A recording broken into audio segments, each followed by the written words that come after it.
Welcome to our channel పల్లెటూరు వినోదాలు. ఈ వీడియోలో తిరుమల కొండపై వెలిసిన జాపాలి తీర్థాన్ని అయితే దర్శించుకుందాం. జాపాలికి వెళ్ళడానికి ముందుగా ఒక వ్యాన్ అయితే మాట్లాడుకుని బయలుదేరడం జరిగింది. జాపాలి తీర్థానికి చేరుకునే మార్గం కూడా చాలా అందంగా ఉంటుంది.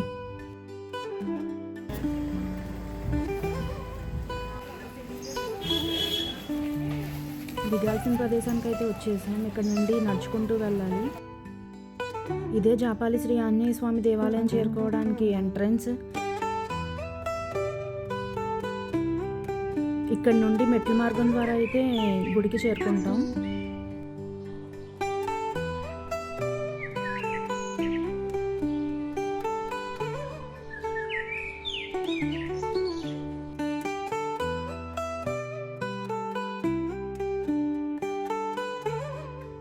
ఆంజనేయునికి దేశవ్యాప్తంగా ఎన్నో ఆలయాలు ఉన్నాయి.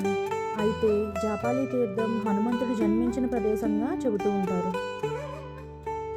ఏడుకొండల్లో ఒక కొండ హనుమంతుని మాతృమూర్తి పేర అంజనాద్రిగా వర్ధిల్లుతోంది. అంజనాదేవి తపస్సు చేసిన దివ్య స్థలమే అంజనాద్రి. ఆ పుణ్యమూర్తి గర్భాన హనుమ జన్మించిన ప్రదేశమే జాపాలి తీర్థం ఉన్న ప్రదేశం. జాపాలిని చేరుకోవడానికి కొంచెం దూరం మెట్లు ఎక్కుతూ మరి కొంచెం దూరం మెట్లు దిగుతూ చేరుకోవాల్సి ఉంటుంది.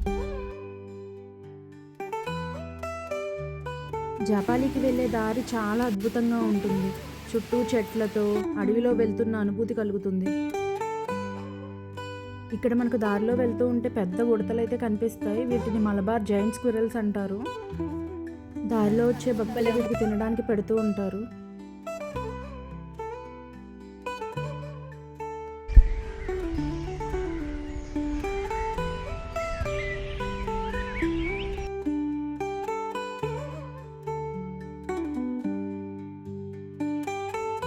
గుడి దగ్గరికి అయితే చేరుకున్నాం.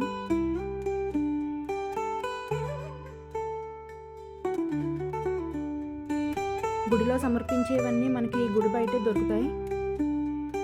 స్వామికి సమర్పించడానికి తమలపాకులు, పువ్వులు అన్ని బుట్టల్లో పెట్టి అమ్ముతూ ఉంటారు.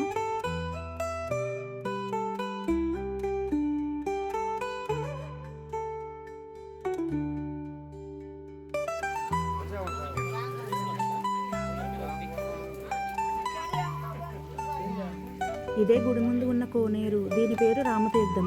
గుడి వెనకాల ఇంకొక తీర్థం ఉంది, అది సీతాదేవి తీర్థం. రావణ సంహారం తర్వాత సీతా సమేతంగా అయోధ్యకు వెళ్లే ముందు శ్రీరాముడు జాపాలి తీర్థంలో కొంతకాలం విడిది చేసినట్టు ఒక కథనం ఉంది. ఆ సమయంలో శ్రీరామచంద్రుడు స్నానం చేసిన తీర్థానికి శ్రీరామ తీర్థం, సీతాదేవి చేసిన తీర్థానికి సీతాదేవి తీర్థం అని పేర్లు వచ్చాయి. ఇక్కడ కనిపిస్తున్న 4 స్తంభాలు ఏంటో అయితే నాకు తెలియదు. మీకు ఎవరికైనా తెలిస్తే కనుక కామెంట్లో చెప్పండి. వాటి మధ్య నుండి నడిస్తే నరకానికి వెళ్ళమని అయితే విన్నాను. ఆలయానికి ఎదురుగా పెద్ద చెట్టుకి స్వయంభూగా వెలిసిన వినాయకుడైతే ఉంటారు. ఈ వినాయకుడు సింధూరంతో నిండి ఉంటారు.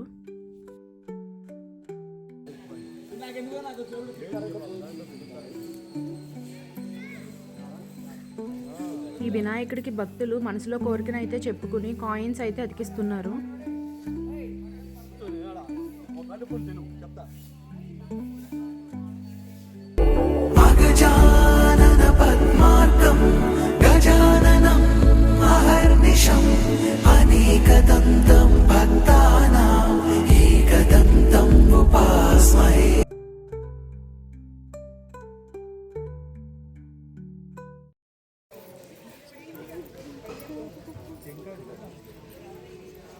ఆలయ ప్రాంగణం అయితే చుట్టూ ఒకసారి చూపిస్తాను.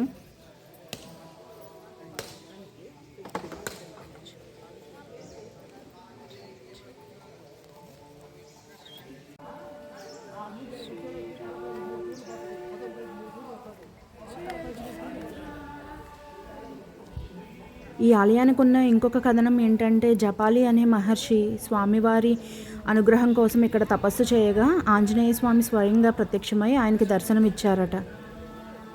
జపాలి మహర్షి కోరిక మేరకు స్వామి ఇక్కడ స్వయంభూగా వెలిసినట్లు చారిత్రక ఆధారాలు ఉన్నాయి. జపాలి మహర్షి తపస్సు చేసిన ప్రదేశం కాబట్టి ఈ తీర్థానికి జపాలి తీర్థం అనే పేరు వచ్చిందని చెబుతారు.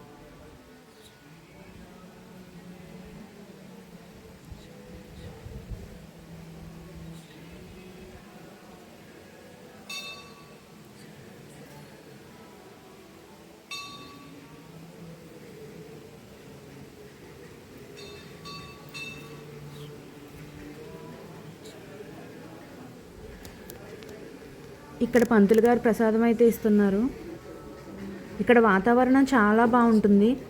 ఇక్కడికి వస్తే మన మనసు చాలా ప్రశాంతంగా ఉంటుంది.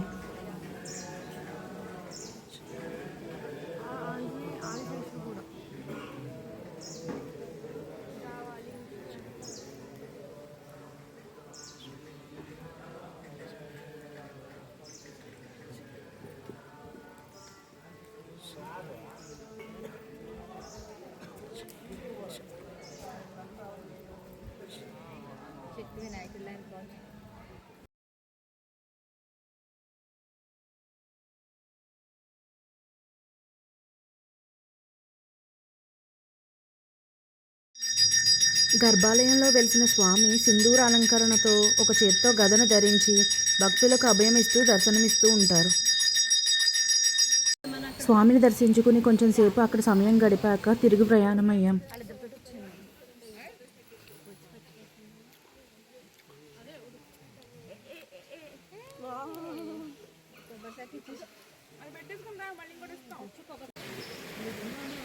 ఈ ప్రదేశం అడవి మధ్యలో పక్షుల కిలకిలలు, జలపాతాల సవ్వడులతో చాలా అందంగా ఉంటుంది.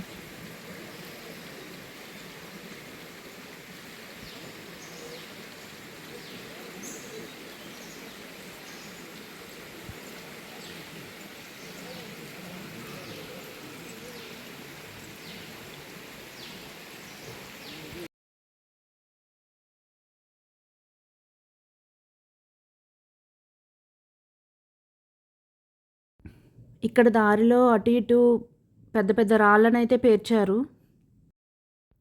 ఇక్కడ ఇలా రాళ్ళను ఒకదాని మీద ఒకటి నిలబెట్టడం వల్ల తమ సొంత ఇంటి కోరిక నెరవేరుతుందని ఇక్కడ నమ్మకం. తిరుమల వచ్చిన వాళ్ళు తప్పకుండా జపాలిని దర్శించుకోండి. ఈ వీడియో మీకు నచ్చింది అనుకుంటున్నాను. నచ్చితే లైక్ చేయండి, సబ్స్క్రైబ్ చేయండి.